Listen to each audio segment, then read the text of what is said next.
Olá, meninas e meninos. Hoje meu assunto é a Semana da Arte Moderna de 22, que aconteceu em São Paulo, aqui no Brasil, tá?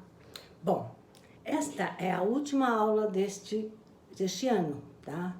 É a aula número 295 que eu posto no YouTube. Antes, desde 2008, eu só dava aulas presenciais. Mas, como veio a pandemia, né? Então, há 4 anos atrás, comecei a gravar essas aulas e mandar via grupo e YouTube, tá? Quando nós voltamos, as meninas e os meninos pediram para continuar a mandar as aulas gravadas, além de assistirem às presenciais. Então, continuo mandando. Então, como eu falei, essa aula é a 295, tá? Eu mando semanalmente, uma sobre mitologia e outra sobre história, biografias, acontecimentos, às vezes atendendo a pedidos do grupo, tá? Só que agora, como todo fim de ano acontece, faremos uma pausa, tá? Um recesso. Depois eu retorno, quando começarem as atividades na nossa querida FUNSAI Viva a Vida, né? Mas, como tem mais de 200, quase 300 vídeos, vocês podem rever no YouTube. E se vocês quiserem algum, eu mando pro grupo. Tem gente que não consegue entrar no YouTube, ou não gosta, ou não quer. Então, é só me avisar que eu mando pro grupo de novo. Então, tem vídeos de muitos anos atrás, tá? Bom, mas voltando ao tema de hoje. Essa famosa Semana da Arte Moderna, que também foi um pedido de uma menina, né? Que nada mais foi que uma manifestação artístico-cultural que ocorreu no Teatro Municipal de São Paulo entre os dias 13 e 17 de fevereiro, tá? De 1922. Uma parte. Há uma versão que afirma que a escolha do ano de 1922 teria sido uma tentativa de relembrar a comemoração do centenário da independência do Brasil, que ocorreu em 1822, todo mundo sabe disso. Então, essa Semana da Arte Moderna, em 1922, 100 anos depois, seria como se fosse um manifesto de emancipação artística. 1822, emancipação política. 1922, emancipação artística. Tá? Bom, esse evento, que ocorreu em fevereiro de 1922, contou com a exposição de pinturas, esculturas, maquetes arquitetônicas, além de conferências e concertos, tá? Foi financiado principalmente por membros da elite paulista que havia enriquecido com a produção cafeeira, tá? Bom, os participantes, aqueles que participaram dessa semana, né, queriam que houvesse, o desejo deles é que houvesse uma renovação cultural por meio de novas técnicas, tanto na pintura, como na literatura, como na escultura, na música, etc. Todos eles influenciados pelas vanguardas europeias, tá? Então, eles defendiam a liberdade criativa e propunham uma reflexão sobre a identidade brasileira, que, segundo eles, até então, era uma mera imitação estrangeira, principalmente europeia. Quando ocorreu essa manifestação, que se chamou Semana da Arte Moderna, né, de 22, o evento não teve sucesso, e sim muitas críticas. Só que essas ideias, com o tempo, né, foram se aprofundando ao longo da década de 20, tá?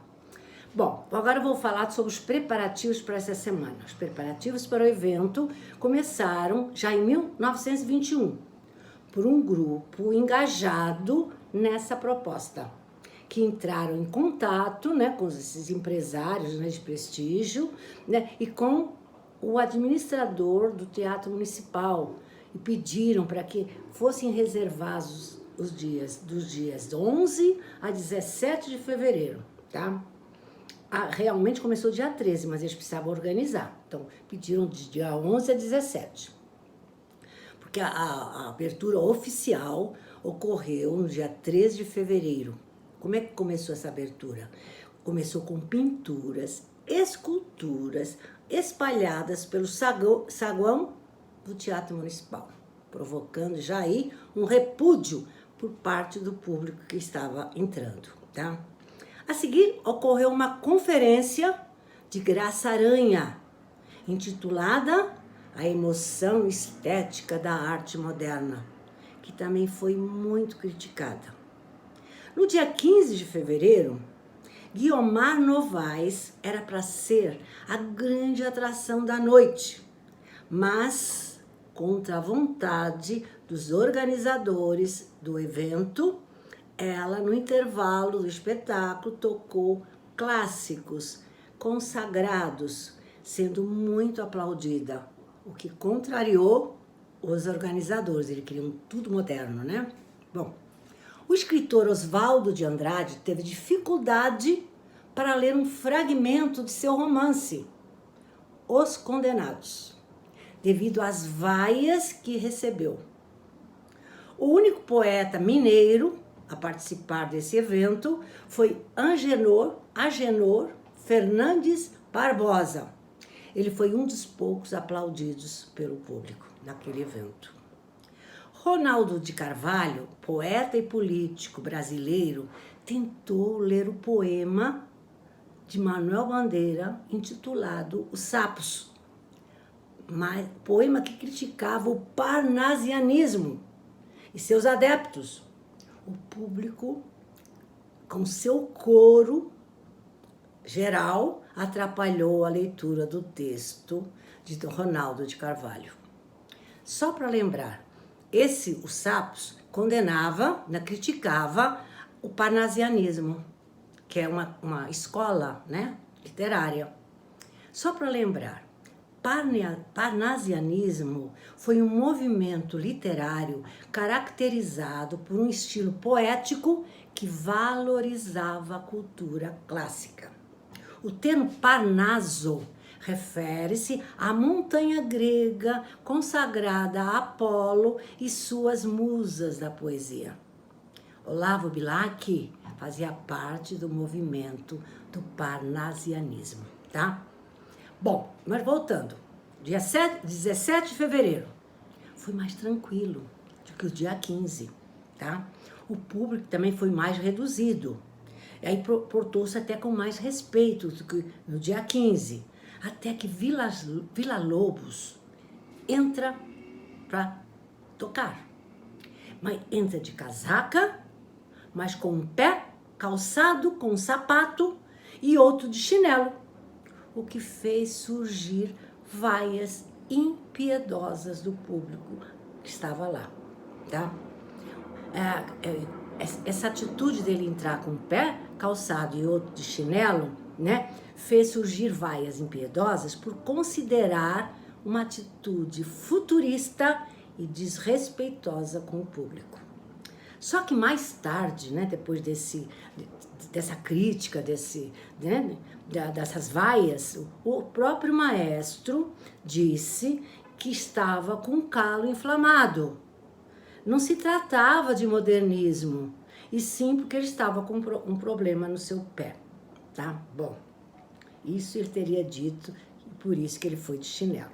Enfim, os artistas envolvidos propunham uma nova visão de arte, buscando uma renovação crítica e social no país, mas o evento realmente chocou muito a população da época. Uma das figuras centrais do evento foi Mário de Andrade, estando ao lado do escritor Oswaldo de Andrade e do artista plástico Di Cavalcanti. Mário de Andrade, inclusive, é considerado o mentor intelectual do modernismo, tá? Bom, ele fez a sua poesia Pauliceia Desvairada, tá? Essa Pauliceia Desvairada, né, de 1922, de Mário de Andrade, é considerada a pioneira do movimento modernista na poesia, tá? Bom, ainda sobre as reações, né, críticas e conservadoras da ocasião, que ocorreram nesses eventos, do dia 15, 17, boa parte da mídia também foi contra, referindo-se aos vanguardistas como futuristas endiabrados, espíritos críticos e débeis, subversores da arte. Só um jornal, né, foi uma exceção, que apoiou essa semana. Foi o Correio Paulistano, né? Apoiou, e esse jornal tinha a direção de Washington Luiz, que foi um apoiador do movimento. Então, o Correio Paulistano foi o único jornal que realmente apoiou esse movimento. O resto foi tudo críticas, tá? Bom, agora eu vou falar o que vai dar, qual foi o legado dessa semana, dessas críticas, dessas vaias, Bom, o legado dessa semana levou a muitas e variadas reflexões, tendo, como já disse, um amadurecimento no decorrer da década de 20, tá? Mas ainda sobre as críticas, eu esqueci de falar, vou retornar, vou falar de Monteiro Lobato.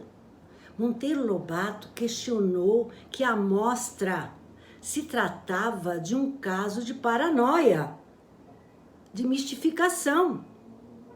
Essa crítica de Monteiro Lobato foi publicada no jornal Estado de São Paulo e rodou o país. Isso depois da Semana da Arte Moderna. Inclusive, consta que algumas obras de arte, né, foram devolvidas, obras de arte até de Anita Malfatti, depois dessa crítica de Monteiro Lobato, foram devolvidas pelos seus compradores, para os seus editores, tá? Então, essa crítica de Monteiro Lobato pegou muito, espalhou-se e muita gente que tinha comprado essas obras achando que era modernismo, até devolveram para os seus autores devido a essa crítica feroz de Monteiro Lobato. Mas eu falei de Anita Malfatti, que recebeu muitos, né, quadros de volta com a crítica de Monteiro Lobato. Ela nasceu, essa Anita Malfatti, que é famosíssima nessa Semana da Arte Moderna, ela nasceu em 1889, ano da República, hein? Era filha de um engenheiro italiano e de uma pintora, tá? E consta que, devido a uma má formação congênita, a mão e o braço direito não tinham agilidade, não funcionavam. Então, ela precisou desenvolver o uso da mão esquerda bem cedo para escrever e pintar. Essa Anita Malfatti, desde cedo, escolheu a pintura como forma de expressão, assim como sua mãe, que também era pintora, tá? E com 20 anos, ela foi estudar Belas Artes, na Academia de Belas Artes de Berlim, sendo que foi aí que teve contato com esse movimento modernista que já estava sendo espalhado por lá, tá? Bom, duas obras famosas de Anita Malfatti, também desse movimento vanguardista, Rochedos e o Farol, tá? Quadros famosos da Anita Malfatti. Em 1963, um ano antes dela morrer, ela foi convidada de honra de uma Bienal, a Bienal Internacional de Arte de São Paulo, ganhando uma sala especial. Isso um ano antes dela morrer, que aconteceu em 1963, ela morreu em 1964, tá?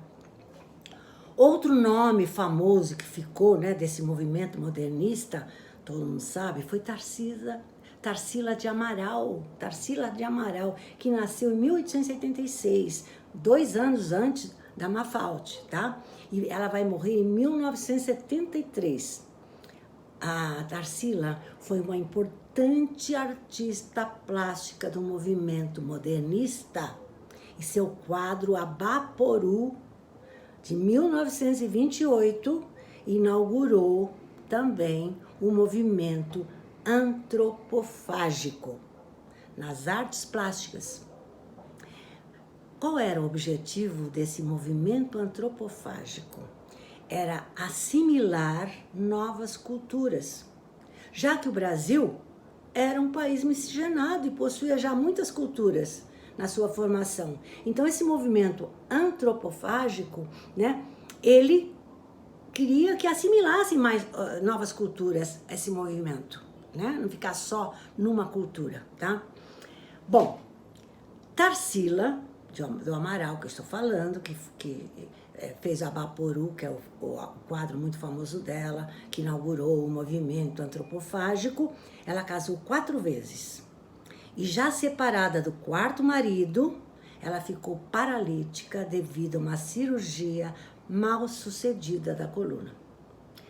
Para terminar, que a aula já está ficando compridinha, eu vou dizer que a Abaporu, o quadro mais famoso dela, né, da Tarsila de Amaral, significa homem que come. Aba mais poru, homem que come. Eu vou mandar esse quadro, que todo mundo conhece, para vocês reverem. E vou ficar por aqui. Beijos!